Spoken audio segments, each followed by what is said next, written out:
I'm Molly White, and you're listening to the audio feed for the Citation Needed newsletter. You can see the text version of the newsletter online at citationneeded.news. Issue 63, RobConf 2024. Coinbase responds to campaign finance violation allegations, Trump panders to Bitcoiners, and I chat with Lyn Alden. This issue was originally published on August 7, 2024. Hello to all of my shadowy backers. Some of you who follow me on social media may have already seen the news that I filed a complaint with the Federal Election Commission about Coinbase's apparent campaign finance violations. Advocacy group Public Citizen joined me on the complaint, and I am very grateful to them for all of their assistance in evaluating what I uncovered, as well as their lawyers' legal analysis. Public Citizen has substantial experience with campaign finance advocacy and other election-related matters, and have been very helpful in navigating what for me are uncharted waters. I have updated last week's story with most of the developments, including a response to the allegations on Friday from Coinbase's chief legal officer, Paul Grewal.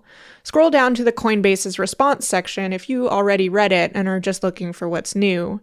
For those of you who prefer to listen to my newsletters, the audio version has also been updated.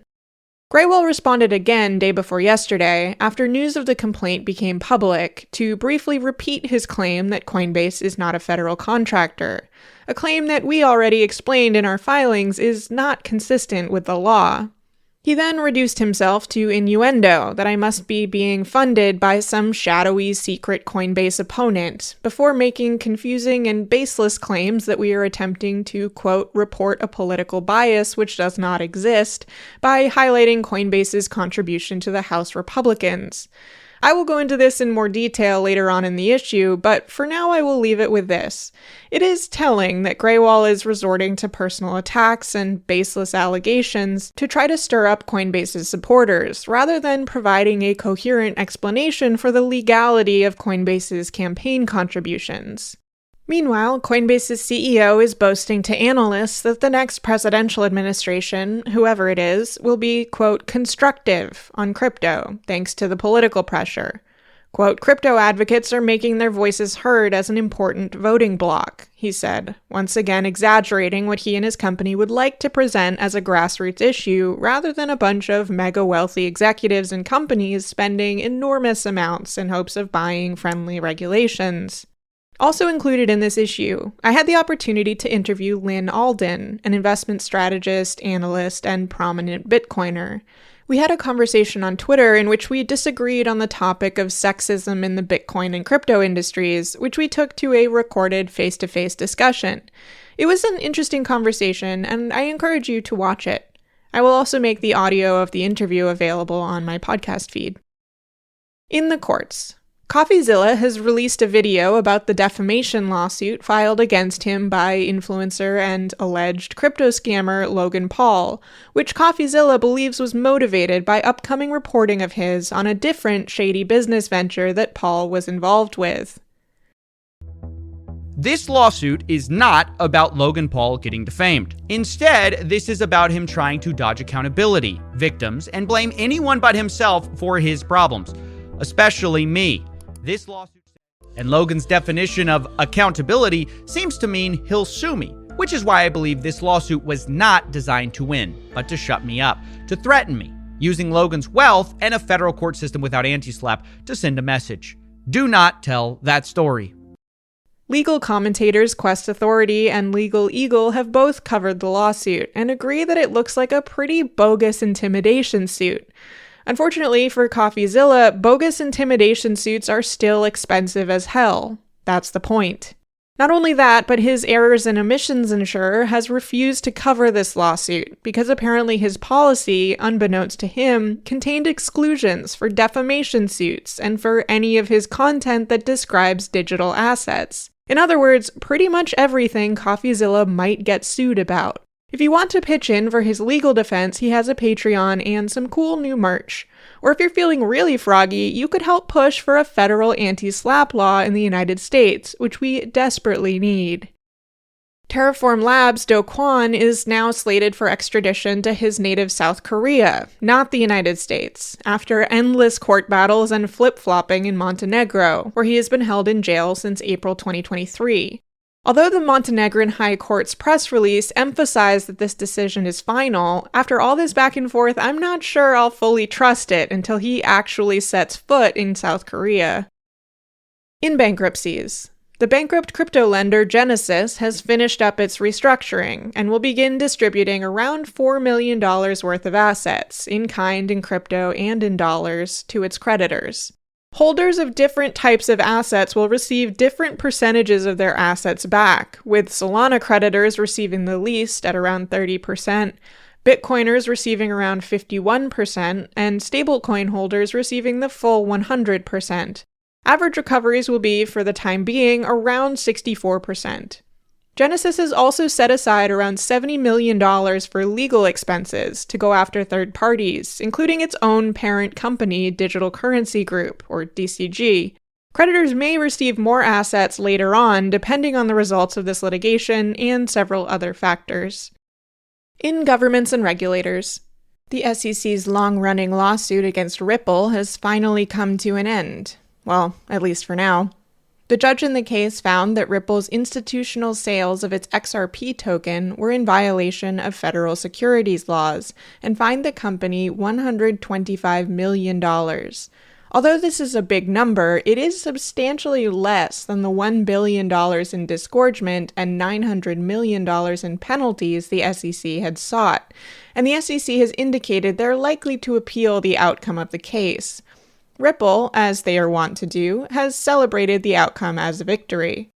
The judge also banned Ripple from violating securities laws in the future and seemed skeptical of the company's willingness to play by the rules going forward. Quote, Ripple's willingness to push the boundaries of the order evinces a likelihood that it will eventually, if it has not already, cross the line, she wrote. On balance, the court finds that there is a reasonable probability of future violations meriting the issuance of an injunction. There's a new lawsuit against the SEC coming out of the crypto world, and from a rather unexpected source. Jonathan Mann, sometimes called Song a Day Man, is a songwriter best known for composing, recording, and publishing a new song every single day for over 16 years now. For around 3 years, he's been selling these songs as NFTs, which is now his primary source of income. He's concerned about past enforcement actions against NFT projects, particularly the one against the Stoner Cats NFT project, and what he interprets as a stance by the SEC that every NFT project is an unregistered security.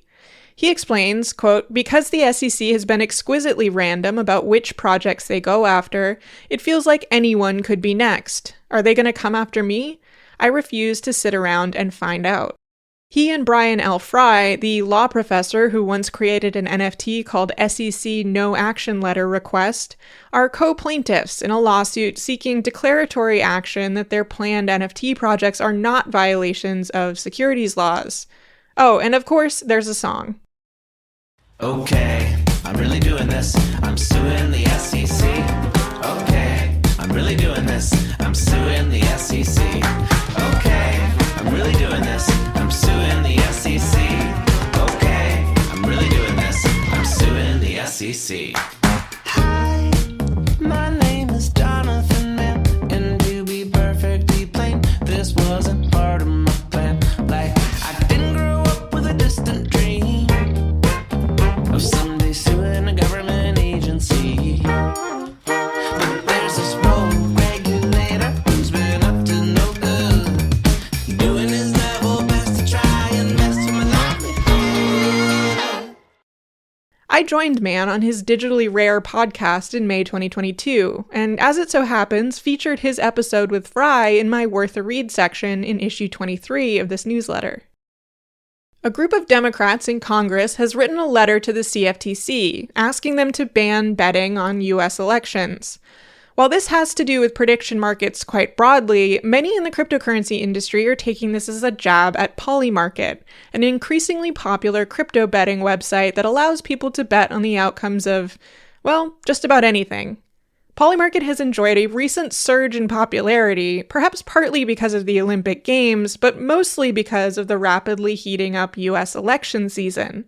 Bettors on the site have been gambling on everything from who will win various Olympic competitions, to who will earn the Harris VP spot, to who will win the presidential election, and all the way to things like, will J.D. Vance say couch before August? He did. And will Kamala say coconut before August? She did not. While I find the latter types of bets quite amusing, the lawmakers do not, and especially not when it comes to betting on election outcomes. Quote, political bets change the motivations behind each vote, replacing political convictions with financial calculations, allowing billionaires to wager extraordinary bets while simultaneously contributing to a specific candidate or party, and political insiders to bet on elections using non-public information will further degrade public trust in the electoral process, they say in the letter. These lawmakers are hoping that the CFTC will finalize a proposed rule they published for comment earlier this year, which would clearly define betting on elections, sports outcomes, and some other things as falling within the types of gaming event contracts that are prohibited for trading on CFTC-registered entities. While Polymarket is not available to US-based traders after a 2022 settlement with the CFTC that also resulted in a $1.4 million fine, that hasn't stopped more than $500 million in bets being placed on the outcome of the presidential election alone, not to mention millions more on other politics-related topics. Fans of Polymarket and similar such projects often argue that prediction markets offer a unique and valuable perspective into upcoming events, with some research suggesting they can be superior to polls in some cases. However, Polymarket predictions often suffer from a clear bias that stems from the fact that its users tend to be crypto enthusiasts, who sometimes vote for things they want to believe will happen, even when those things are unlikely.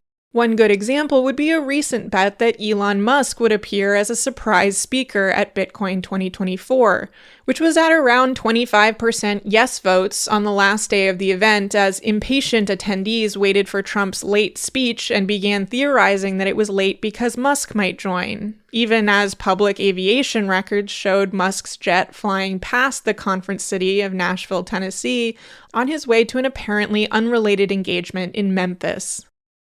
Although Russia has historically not been friendly to the idea of its citizens using cryptocurrencies, it has reversed that position somewhat with a new law that will permit businesses to use crypto for cross-border trade. This appears to be motivated, at least in part, by the hope of bypassing sanctions against the country from the US and other nations, although various individuals within the cryptocurrency industry who have been interviewed about the new law say it's merely evidence of Bitcoin's broad adoption for everyday transactions. If you say so. Binance is facing an $86 million tax bill in India after apparently not paying taxes on the substantial fees they've earned from customers based in the country. Binance was facing the possibility of a ban from the country earlier this year, though they were ultimately able to smooth things over. This may not help that relationship very much. In elections and political influence, Bitcoin 2024.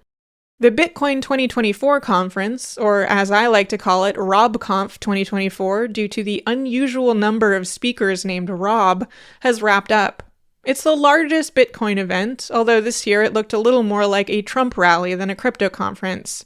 Zeke Fox, author of Number Go Up, Hadas Tir, and Gabby DeValle all wrote great articles from on the ground.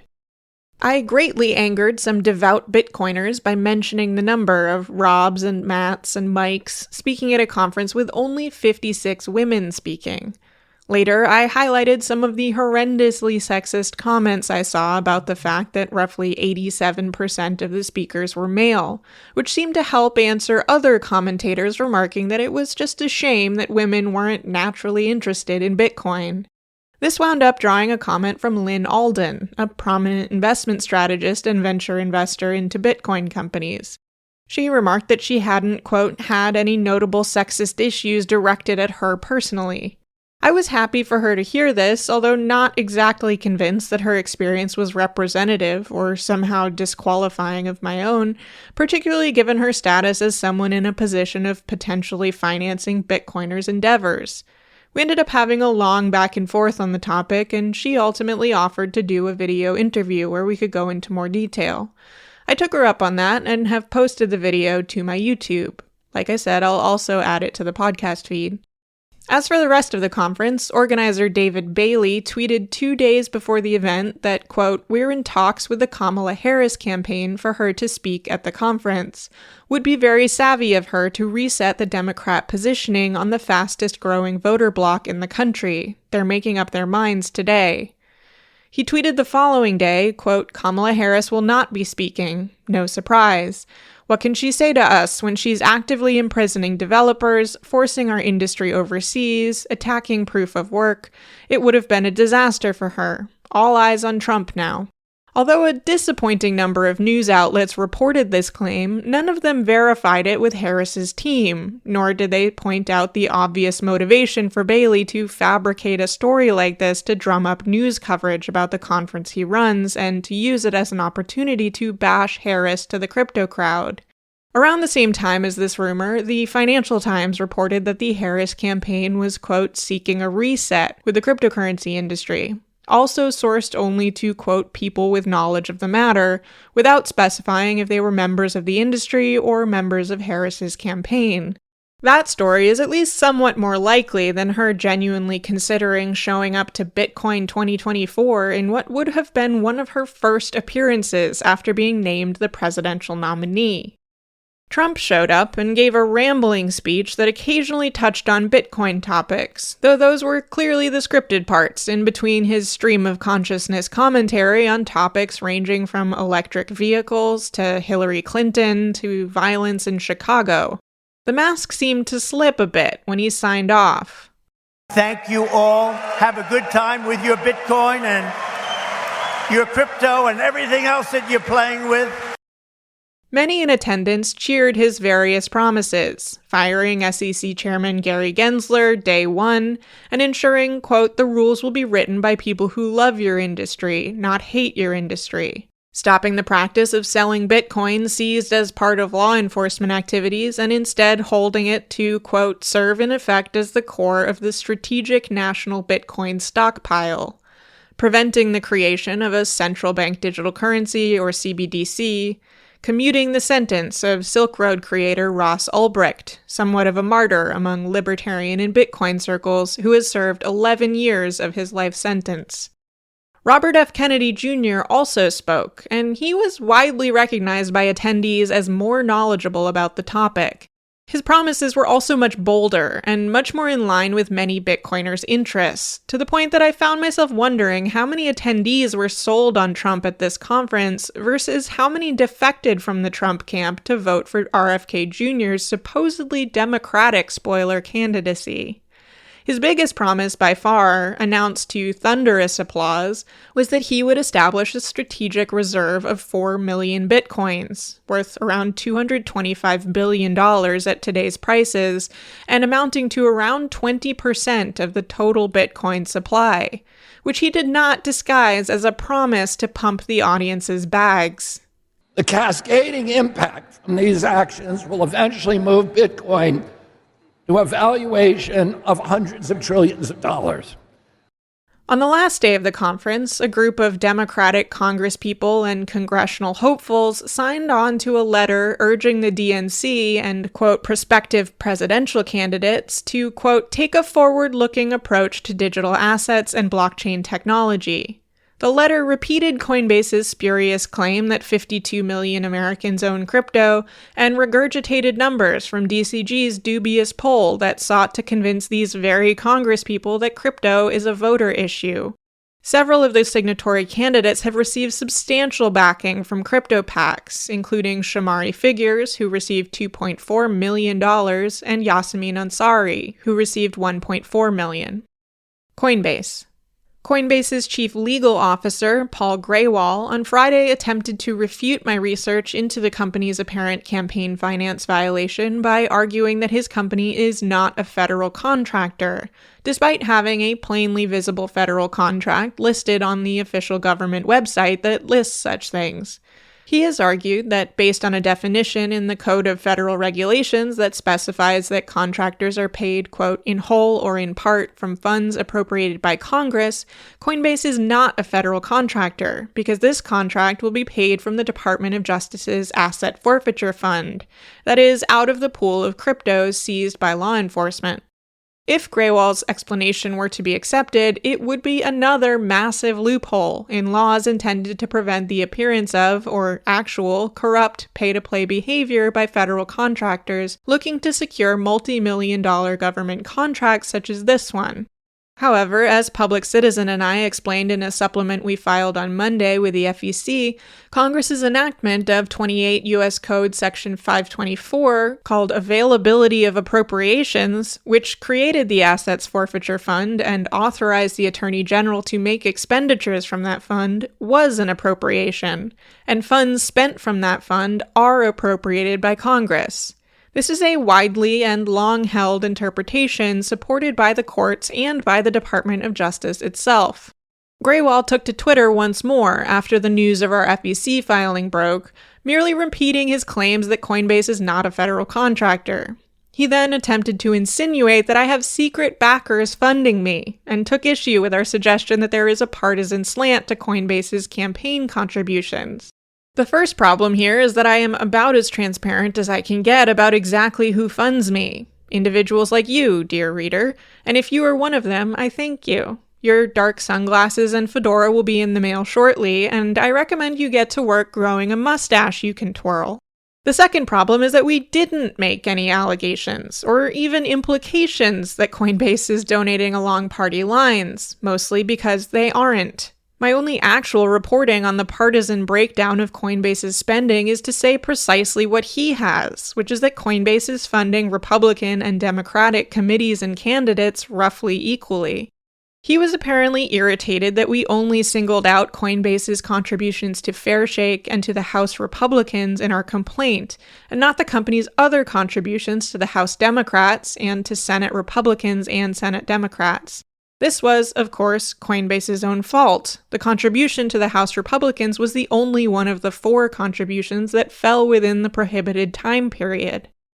It's rather telling, I think, that rather than offering any coherent legal explanation for the contributions, he has instead opted to try to seed conspiracy theories about my funding and stir up partisan anger among Coinbase's supporters. We should have some news on the status of the Coinbase complaint fairly soon, as there is a relatively short period of time, around 20 days, during which the FEC will verify that it is a valid complaint, notify Coinbase, and invite them to reply. After that, the Commission will vote on whether there is reason to believe a violation of campaign finance laws has occurred. If so, they will open an investigation or begin conciliation discussions with Coinbase, at which point the timelines grow much longer. State primaries.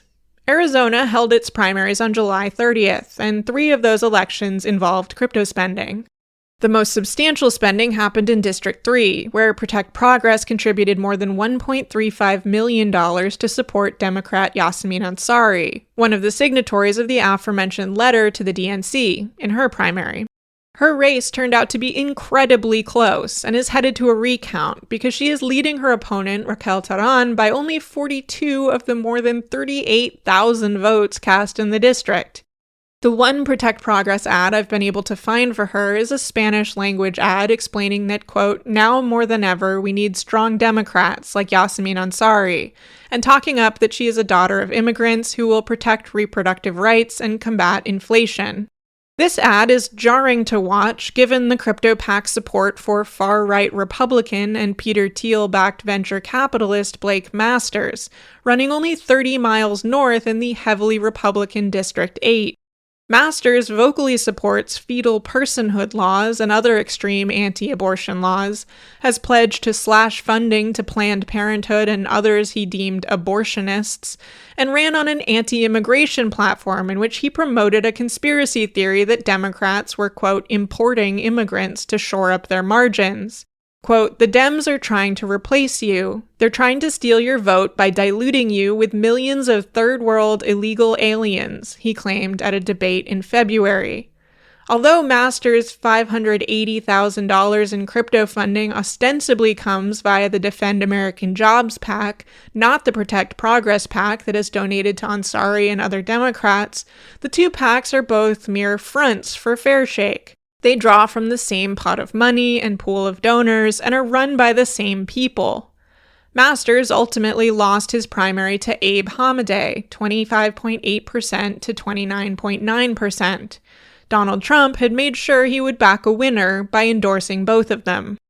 Finally, Democrat Andre Cherney in District 1 lost his primary race to Amish Shah. Cherney had enjoyed $415,000 in crypto spending. It wasn't a lot when compared to Ansari in District 3, but the District 1 race also received considerably less outside spending overall than the much more heated District 3 race.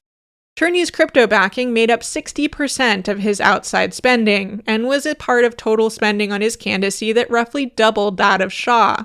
Despite that, Shah won the crowded race with 23.6% of the votes to Cherney's 21.3%, and will go up against incumbent Republican and crypto advocate David Schweikart in November. 4 other states held their primaries yesterday, and 3 of them, Michigan, Missouri, and Washington, have races with crypto PAC spending.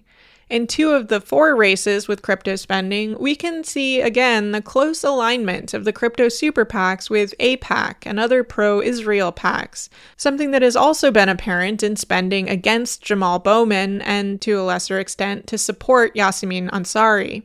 The crypto PACs had a lot more success in these races, with 3 and likely all 4 of the races with spending going their way. In Michigan's District 13, Protect Progress spent $1 million to back incumbent Democrat Sri Tanadar against primary challengers. His biggest opponent, Mary Waters, ran on a platform that prominently featured her support for a ceasefire in Gaza, whereas Tanadar's support for Israel has drawn heavy opposition in the district. However, Waters faced a massive uphill climb in spending, with only $150,000 raised compared to Tanadar's $7 million, much of which was self-funded, and $2.3 million in opposition spending against her by a PAC with murky origins called Blue Wave Action. Tanadar won the race with a significant margin. Fairshake spent $1.4 million to oppose Cori Bush in Missouri's District 1, contributing to a whopping total of $7.3 million in spending to oust her, and another $5 million in support for her opponent, that is otherwise coming mostly from pro-Israel groups like AIPAC and the United Democracy Project, or UDP. Bush was among the first congresspeople to call for a ceasefire in Gaza. She lost her race against Wesley Bell by about 45.6% to his 51.2%. Bell's stance on crypto topics is not clear, and the industry spending was mostly focused on ousting Bush rather than on installing Bell specifically. In District 3, Defend American Jobs has contributed over $257,000 to Bob Onder's Republican primary campaign. Earlier this year, Onder and his son wrote an op-ed for the Missouri Times titled The Future of Cryptocurrency Policy, Jefferson or Xi, which asked readers, quote, whether we prefer the course taken by the Chinese Communist Party or the direction dictated by consumers and freedom of choice. I would counsel the path of Thomas Jefferson and Adam Smith, not Elizabeth Warren and Chairman Xi. Onder won his primary race against Kurt Schaefer by a solid margin and will be replacing the also pro-crypto Blaine Lukemeyer. Finally, in Washington, Protect Progress put $1.5 million behind Democrat Emily Randall in her nonpartisan primary in District 6. The degree of spending seemed to come as a bit of a surprise in an otherwise relatively low-budget race, although the LGBTQ-focused Equality PAC also swooped in with around $700,000 in last-minute donations to Randall. Her Democratic opponent, Hillary Franz, aggressively incorporated the crypto spending topic into her campaign messaging, issuing a press release about a, quote, MAGA donor-funded cryptocurrency super PAC, condemning them as, quote, out-of-state crypto billionaires attempting to buy this race at the very last minute. However, Franz herself has a statement on her website about, quote, working to maintain American technological dominance, including in the blockchain and digital asset industry, by creating a common-sense regulatory framework that protects consumers and jobs while allowing the industry to flourish. Days before the donations were made, her own campaign manager marked her as, quote, very pro-crypto on the community-curated DoTheySupportIt.com website that feeds data into Coinbase's Stand With Crypto Politicians rating project, earning her the same A rating on the site as Randall. The Washington primary has not yet been called, and only 62% of the votes have been counted, but as of writing, Randall is leading the pack with 33.3% of the vote. Republican opponent Drew McEwen, who hasn't taken a clear stance on crypto, is behind her with 30.5%. Franz is in third place at 25.7%. The top two vote-getters in that race will advance to the general election. Elsewhere in crypto, Bitcoin and other cryptocurrencies had a bad time recently, echoing global stock markets and continuing to pound nails into the coffin of the theory I once heard a lot more often than I do today, that crypto prices, particularly Bitcoin, move independently of the stock market, inflation news, and other such things. Remember the $235 million hack of the Indian WazirX crypto exchange from last issue? The one that amounted to almost half of the assets held on the platform? Well, they horrified their customers shortly after by announcing they plan to, quote, socialize the losses. That is, distribute tokens belonging to those who were not affected by the hack to those that were, essentially ensuring roughly 45% losses across the board. They later backtracked somewhat, stating that their plan was not final and that they were just looking for input on how to resolve the situation. However, short of recovering the stolen funds, a task that tends to get more challenging as time passes, they may not have many options available to them. The Web3 is going just great recap. There were 10 entries between July 24 and August 6, averaging 0.0 entries per day. $15.51 million were added to the grift counter. DraftKings pulls the plug. Participants in the Rainmakers game, run by the popular sports betting platform DraftKings, were blindsided by a sudden announcement that DraftKings would be shuttering the project effective immediately. The company announced that the shutdown was, quote, due to recent legal developments. Players quickly assumed this referred to a lawsuit from a jilted Rainmakers player who had lost at least $14,000 on the more than $72,000 in NFTs he'd purchased for the game, and then sued the company for selling unregistered securities. The lawsuit recently survived the motion to dismiss stage. Participants in the DraftKings Discord were stunned by the sudden shutdown and did not seem comforted by the company's assurance that they would soon announce a buyback program. Quote, what kind of compensation you think we get coming to us? Pennies? Wrote one. Yeah, I'm out like $20,000, someone else replied. Bad news for BitClout. The founder of the blockchain social network BitClout has been arrested on wire fraud charges and simultaneously sued by the SEC for unregistered securities offerings. The wire fraud charges relate to Nader Diamond Hands Al-Naji's misuse of investor funds, which he said he had no access to, and then used for at least $3 million in personal expenses and gifts to family. The SEC is once again emphasizing that you can't just slap a decentralized label on your centralized project as a sort of magic word to fend off securities regulators. Al-Naji made it particularly easy for them by doing the type of thing that crypto fraudsters seem to love to do, putting their various misdeeds and plotting in writing. Quote, my impression that even being, quote, fake decentralized generally confuses regulators and deters them from going after you, he said to another member of the crypto industry. Everything else. The Trump-themed DJT token rug pulled and people blamed Martin Shkreli or Barron Trump. $12 million was taken by white hats from the Ronin Bridge. The CFTC subpoenaed the former company of Ben BitBoy Armstrong over crypto promotion. The Kujira token tanked as the team's leveraged bets melted down. Convergence Phi was hacked for $210,000. The ZKX decentralized exchange shut down in what some VCs are describing as a rug pull. Compound DAO passed a $24 million proposal in what has been described as a governance attack, and Monoswap was hacked for at least $1.3 million. Worth a read.